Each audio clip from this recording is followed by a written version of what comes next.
तो प्रधानमंत्री नरेंद्र मोदी ने विज्ञान भवन में मुख्यमंत्रियों और मुख्य न्यायाधीशों के ज्वाइंट कॉन्फ्रेंस का उद्घाटन किया। इस मौके पर प्रधानमंत्री ने कहा कि बड़ी आबादी को न्यायिक प्रक्रिया से लेकर फैसले तक समझने में काफी दिक्कतें होती है।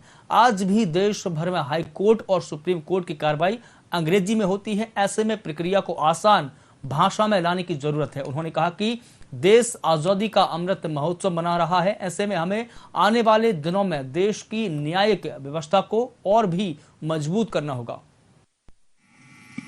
हमारे देश में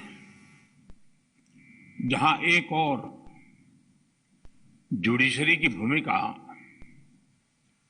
संविधान संरक्षक की है, वहीं लेजिस्लेचर नागरिकों की आकांक्षाओं का प्रतिनिधित्व करता है।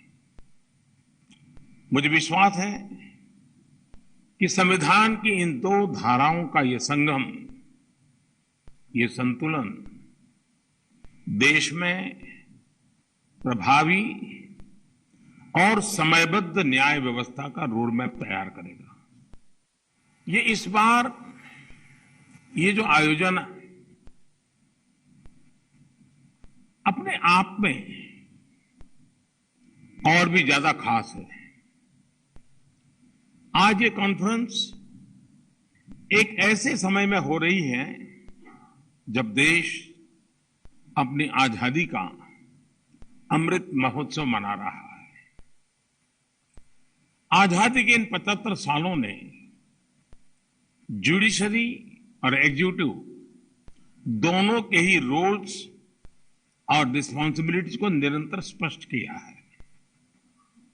जहां जब भी जरूरी हुआ, देश को दिशा देने के लिए ये रिलेशन लगातार इवॉल्व हुआ है। 2047 में जब देश अपनी आजादी के 100 साल पूरे करेगा, तब हम देश में कैसी न्याय व्यवस्था देखना चाहेंगे। हम किस तरह अपने जुडिशियल सिस्टम को इतना समर्थ बनाएं कि वो 2047 के भारत की आकांक्षाओं को पूरा कर सके, उन पर खरा उतर सके। ये प्रश्न आज हमारी प्राथमिकता होना चाहिए।